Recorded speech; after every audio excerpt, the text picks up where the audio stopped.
Okay. Hey everybody, welcome back to my little corner of the world known as my bedroom. Um, I am going to talk today about my pre-op and the weight management that I was on for insurance purposes, and also I had to have a colonoscopy. Exciting. Um, but first I'll give you my stats. I had my VSG surgery on February 1st of 2017. My weight before the day of surgery was 265.7, and now it's 226.6, which is a total loss of 39.1 pounds. Can't be mad at that. My inches the day before surgery were 407, and now they are 374.25, which is a total loss of 32.75 inches. Makes me happy. Let's see. So I've been thinking about surgery for a long time. It's not like I didn't just think, oh, I'm going to have surgery and I just jumped right on board. No, I learned about surgery when I was a teenager because my mom had gastric bypass, and I learned about the sleeve a couple of years ago. So that was relatively new to me, so I researched it a ton, and I realized that was a better option for me than gastric bypass. I didn't have such a huge amount of weight to lose, and I didn't have to lose it so quickly. I really needed something that would just help me control my appetite, fill me up, because I wasn't addicted to food, but it took me a long time to feel full. Like, I would eat a lot of food. So that's why I had the vertical sleeve. But last July, before I'd even visited my surgeon or the weight loss people, I was like, I'm going to give up soda and carbonated beverage in general, just because that's a no-no, even though I know some people still drink soda after surgery. It's not for me. I was like, I'm going to follow the guidelines. But I didn't want to give up all of my foods and things that I love all at once, so I thought I will give up soda first and give up more as time went on. Surprisingly, it was very easy to give up soda, which was crazy because I practically lived off the stuff. I would drink at least 32 ounces of Diet Coke or Diet Pepsi a day for the past 20 years. No joke. But yeah, decided to do it slowly and progressively, and giving up the breads, pastas, rices, all that stuff. It was pretty easy. I have no cravings for it. I didn't eat that much anyway in the first place. I had a piece of toast with breakfast, and I had the occasional burger, but I can still have burgers without the bun, so that's no loss to me. Anyway, so should probably talk about what the video is about. So my first appointment ever was at the Oregon Weight Loss Surgery Center in Portland, Oregon. And basically I went in, and obviously they weighed me. Always the worst part of my doctor visits. I hated being weighed. Oh god, so I don't know what all these tests were for exactly, but they started off with a couple of tests. I wasn't allowed to eat beforehand. And they gave me this, I had to breathe into a tube, which had a little bite on it, so you put this end in your mouth and you bite on it, and you had this big long clear tube coming out. And I had to breathe into that for 10 minutes, and they put a nose plug on you. Oh my god, I'm a giggler. I laugh at everything. It doesn't matter. Usually inappropriate times, like funerals. Yeah, it was bad. It's a defense mechanism. I don't like crying, so I start laughing, and that's worse. Whatever. Off track. Anyway, so I'm sitting in the room, and I'm so glad that the nurse that was helping me left, because I would have been laughing. And I kept seeing myself in the mirror, and I looked like some weird elephant man. Whatever.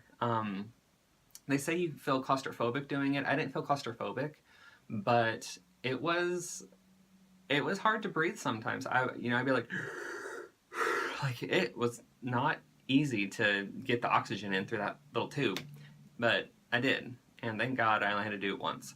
And it took about 10 minutes. What else did I have to do? They obviously took my BMI, which I think was when they hooked up these little electrodes to my feet or my ankle or something, and it took 2 seconds and printed out my BMI, which was kind of cool. My fat, muscle, and bone were all 33.3%, 1%. So I was 1/3 of everything. So that was cool and surprising. They gave me a sleep apnea test, like a take-home thing, and that wasn't so bad. Basically, I had to put like a little tube in my nose, and then I had to like strap a pack to my chest and sleep with that for 2 nights, and I don't have sleep apnea, so yay! What else did I have to do? They told me I needed to have a psych evaluation. I could either do that with one of their psychologists or I could do it over the phone, and I opted to do it over the phone because, for one, I didn't want to have to find a way to the doctor's office, and 2, you could do it any time of day. So I scheduled an appointment for that, and I was really nervous about that because I had never talked to a psychologist or a therapist or even a counselor. So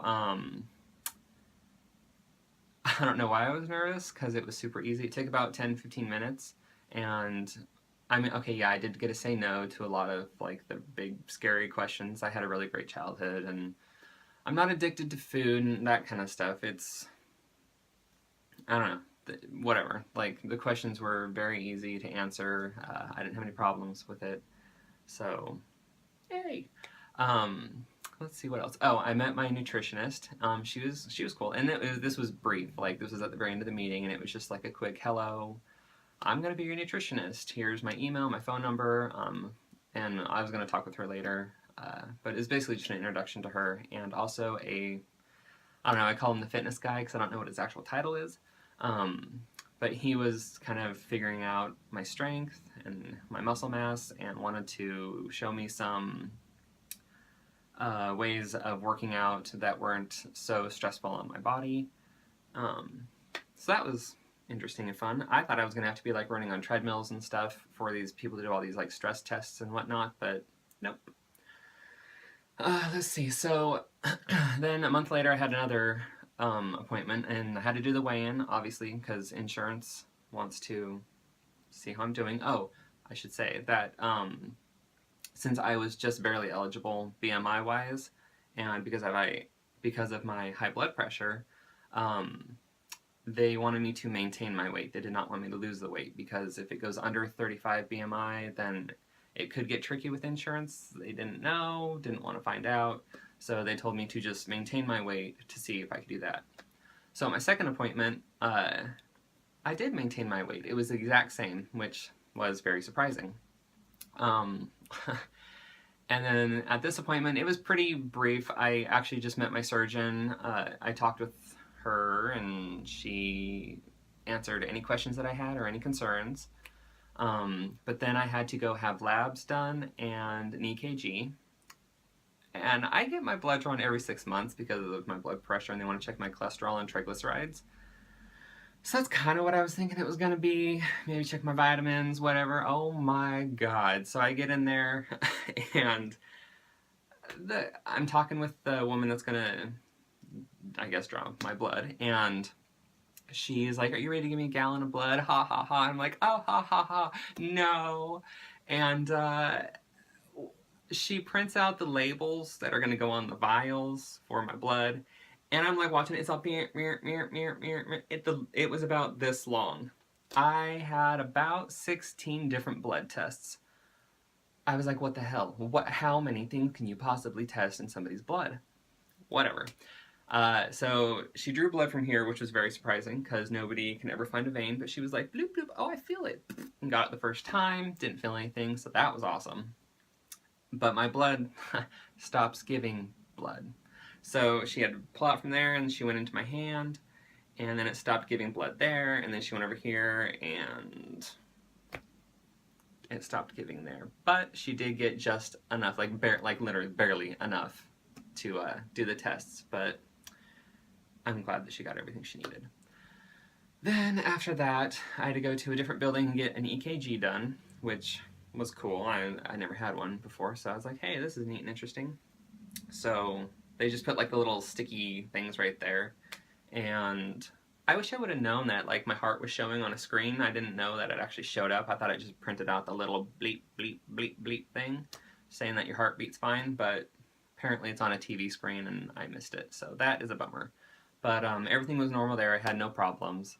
Um, let's see. For my third appointment, I did drop a little bit of weight, but I was still above 30. I was like 35.3 in the BMI range, so I was okay there.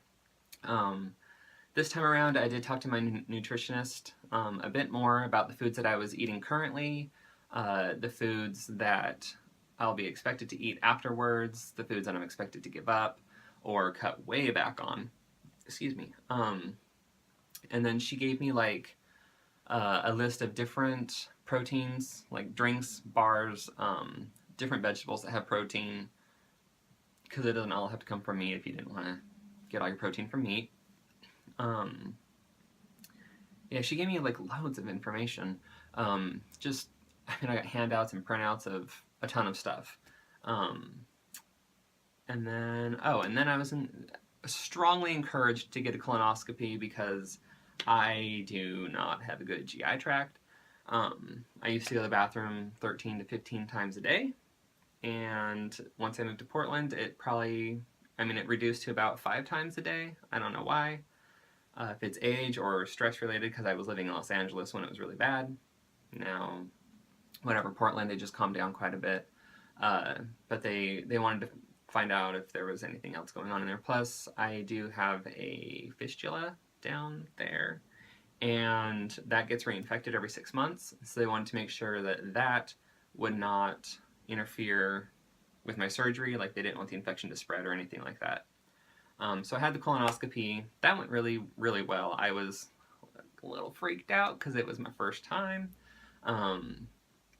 Yeah, they took 3 biopsies, didn't find anything. I am glad I went though, because they did find 2 polyps, so that's good. They got those removed. So yeah, that, whatever, I don't know what's wrong with me. They just said that it was like unidentifiable IBS, and they want to do some more tests, and I'm just like, I don't really go to the bathroom anymore. I go like once a day. Not that you needed to know that, but after surgery, I go to the bathroom less, and you probably will too. But I'll talk about all that later. Anyway, so I was in Las Vegas visiting my husband while he was working there, and I got the phone call, and they're like, "You're approved. Insurance is totally cool with everything that went down." So I set my surgery date for February 1st. I didn't have to do a pre-op diet, just one day in advance, and it was liquids. I don't even think it was clear liquids. I think it was just liquids. So that wasn't even a big deal. So yeah, that is basically the 3 months of my pre-op leading up to surgery. It was really easy. I got lucky. Nothing was bad about it.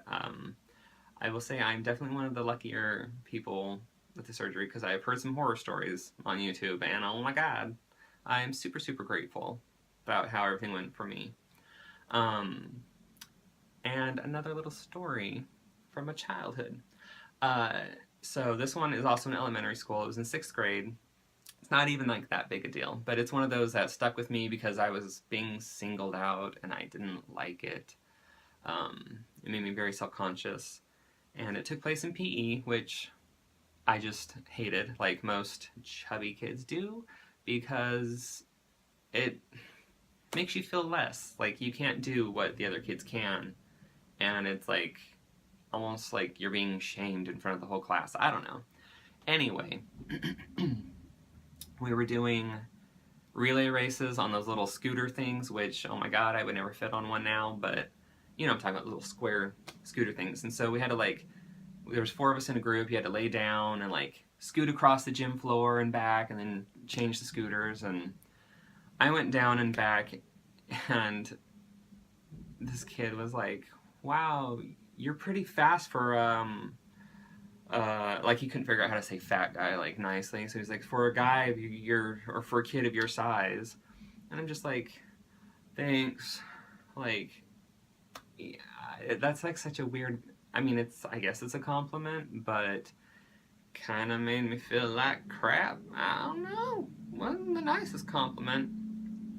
But, yeah. Whatevs.